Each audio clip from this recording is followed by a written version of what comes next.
ನಾನು ಶಂಕರ್ ಅಂಬ್ಲಿ ಅಂತ ಕರ್ನಾಟಕ ರೈತ ಸೇನೆಯ ರಾಜ್ಯಾಧ್ಯಕ್ಷ ಹಾಗೂ ಮಹದಾಯಿ ಹೋರಾಟಗಾರರು. ಇವತ್ತು ಕರ್ನಾಟಕ ರಾಜ್ಯದಲ್ಲಿ ರೈತರ ಸಮಸ್ಯೆಗಳು ನೂರಾರು ಸಮಸ್ಯೆಗಳು.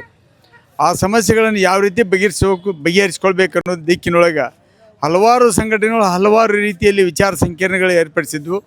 ಆ ದಿಕ್ಕಿನಲ್ಲಿ ಇವತ್ತು ಹುಬ್ಬಳ್ಳಿಯ ಸಿದ್ಧಾರೂಢರ ಒಂದು ಸನ್ನಿಧಾನದೊಳಗೆ ಒಂದು ಶಿಪಾ ಹಾಗೂ ಪಕ್ಷಾತೀತ ರೈತ ಹಿತರಕ್ಷಣಾ ಸಮಿತಿ ನೇತೃತ್ವದೊಳಗೆ ಒಂದು ರೈತ ಸಮ್ಮೇಳನ ನಡೀತು.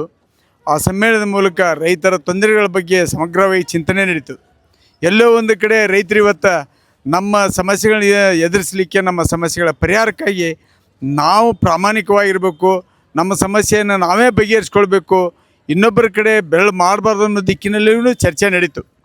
ಆದರೆ ಆ ದಿಕ್ಕಿನೊಳಗೆ ನಾವು ಕೆಲವೊಂದು ವಿಷಯಗಳನ್ನು ಇನ್ನು ಕೆಲವೊಂದು ವಿಷಯಗಳಿಗಾಗಿ ನಾವು ಸೃಷ್ಟಿ ಮಾಡಿಕೊಂಡಿರ್ತಕ್ಕಂಥ ವ್ಯವಸ್ಥೆಯಲ್ಲಿ ಆ ವ್ಯವಸ್ಥೆಯೂ ಕೂಡ ನಮ್ಮ ಪೂರಕವಾಗಿದೆಯೋ ವಿರುದ್ಧವಾಗಿದೆಯೋ ಅನ್ನೋದ್ರ ಬಗ್ಗೆ ನಾವು ಅವಲೋಕನ ಮಾಡುವಂಥದ್ದು ಅವಶ್ಯ ಇದೆ.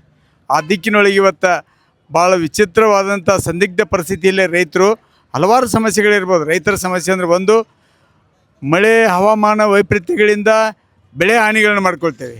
ಇನ್ನೊಂದು ಕಡೆ ಸರ್ಕಾರಿ ವ್ಯವಸ್ಥೆ ಆದಂಥ ಬೆಳೆ ವಿಮೆ ತುಂಬುವಂಥ ವ್ಯವಸ್ಥೆಯಲ್ಲಿ ವಿಮೆ ಸಕಾಲಕ್ಕೆ ಸಿಗದೆ ಅಲ್ಲಿ ಹಾನಿ ಅನುಭವಿಸ್ತೇವೆ. ಇನ್ನೊಂದು ಕಡೆ ಬ್ಯಾಂಕುಗಳಿಂದ ಸಾಲ ಪಡೆಯೋದ್ರ ಮೂಲಕ ಸಾಲಗಾರರಾಗ್ತೇವೆ. ಈ ಎಲ್ಲ ಹಲವಾರು ಸಂಕೋಲೆಗಳ ಮಧ್ಯೆ ರೈತರು ಇವತ್ತು ಈ ನಾಡಿನೊಳಗೆ ರೈತರ ಆತ್ಮಹತ್ಯೆಗಳನ್ನು ಮಾಡ್ಕೊಳ್ಳೋವಂಥ ಪರಿಸ್ಥಿತಿಯಲ್ಲಿ ನಾವೆಲ್ಲಿದ್ದೇವೆ. ಯಾಕೆ ಅನ್ನುವಂಥ ಚಿಂತನೆಯನ್ನು ಸರ್ಕಾರಗಳಾಗಲಿ, ಬುದ್ಧಿಜೀವಿಗಳಾಗಲಿ, ಕೃಷಿಕರಿಗೆ ಸಂಬಂಧಿಸಿರುವಂಥ ಇಲಾಖೆಗಳಾಗಲಿ ಚಿಂತನೆ ಮಾಡ್ತಾಯಿಲ್ಲ. ಅವರೆಲ್ಲರೂ ಕೂಡ ಒಂದು ಸರ್ಕಾರ ಅಧಿಕಾರಿಗಳ ಮಟ್ಟದಲ್ಲಿ ಹಾಕಿಕೊಟ್ಟಿರ್ತಕ್ಕಂಥ ಏನು ಪರಿಪಾಟಿದೆ ಆ ದಿಕ್ಕಿನೊಳಗೆ ಯೋಜನೆಗಳನ್ನು ಜಾರಿಗೆ ತರುವಲ್ಲಿ ಅವರೆಲ್ಲ ಸಂಪೂರ್ಣವಾಗಿ ವಿನಿಯೋಗ ಆಗಿದ್ದಾರೆ. ಇವತ್ತು ಅದಕ್ಕಿಂತ ಹೆಚ್ಚಾಗಿ ನಿಜವಾಗಲೂ ಇವತ್ತು ರೈತರ ಸಮಸ್ಯೆಗಳು ಹೆಂಗಿದಾವೋ ಆ ರೈತರು ಯಾವ ರೀತಿ ಸಮಸ್ಯೆ ಬಗೆಹರಿಸ್ಕೊಳ್ಬೇಕನ್ನುವಂಥ ನಿಟ್ಟಿನಲ್ಲಿ ಸಲಹೆಗಳನ್ನೇನು ಕೊಡ್ತಾರೆ ಅವನಿಗೆ ಕೇಳುವಂಥ ಸರ್ಕಾರ ಇರಬೇಕು. ಸರ್ಕಾರ ಹೇಳಿದ ಯೋಜನೆಗಳನ್ನು ರೈತರಿಗೆ ಕೊಡೋದಲ್ಲ, ರೈತರಿಗೆ ಏನು ಬೇಕು ಅನ್ನುವಂಥದ್ದನ್ನು ಆ ಬೇಡಿಕೆಯನ್ನು ಕೇಳುವಂಥದ್ದು ಯಾವುದೇ ಒಂದು ಸರ್ಕಾರ ಇದ್ದಾಗ ಮಾತ್ರ ಇವತ್ತು ರೈತರ ಸಮಸ್ಯೆ ಬಗೆಹರಿಲಿಕ್ಕೆ ಸಾಧ್ಯ ಐತಿ. ಆ ದಿಕ್ಕಿನೊಳಗೆ ತಮ್ಮೆಲ್ಲರ ಮೂಲಕ ಈ ಎಲ್ಲ ರೈತರ ಸಾಕ್ಷಿಯಾಗಿ ನಾವು ಒಂದು ಸಲಹೆಯನ್ನು ರಾಜ್ಯ ಸರ್ಕಾರಕ್ಕೂ ಈ ಸಂದರ್ಭದಲ್ಲಿ ನಾಡಿನ ರೈತರ ಪರವಾಗಿ ಇಡ್ಲಿಕ್ಕೆ ಬಯಸ್ತೇನೆ. ಅದೇನೆಂದ್ರೆ, ಇವತ್ತು ರೈತ ಸಂಘಟನೆಗಳು ಸಾಕಷ್ಟು ಇರ್ಬೋದು, ಆದರೆ ಒಗ್ಗಟ್ಟಾಗಿ ಆ ರೈತ ಸಂಘಟನೆಗಳು, ರೈತರ ಇಲಾಖೆಗಳು, ಕೃಷಿ ವಿಶ್ವವಿದ್ಯಾಲಯಗಳು ಎಲ್ಲವೂ ಒಂದೇ ವೇದಿಕೆಯಲ್ಲಿ ಬರಬೇಕು. ಅವೆಲ್ಲರೂ ಕೂಡ ನಿರಂತರವಾಗಿ ರೈತರ ಪರವಾಗಿ ಚಿಂತನೆಯನ್ನು ಮಾಡಿ ಸಮಸ್ಯೆಗಳನ್ನು ಪರಿಹರಿಸಲಿಕ್ಕೆ ಒಂದು ಕೃಷಿ ಪರಿಷತ್ ಅನ್ನುವಂಥ ಯೋಜನೆಯನ್ನು ಹೆಸರು ಇನ್ನೂ ಅದಕ್ಕೆ ಬದಲಿ ಇಡ್ರಿ.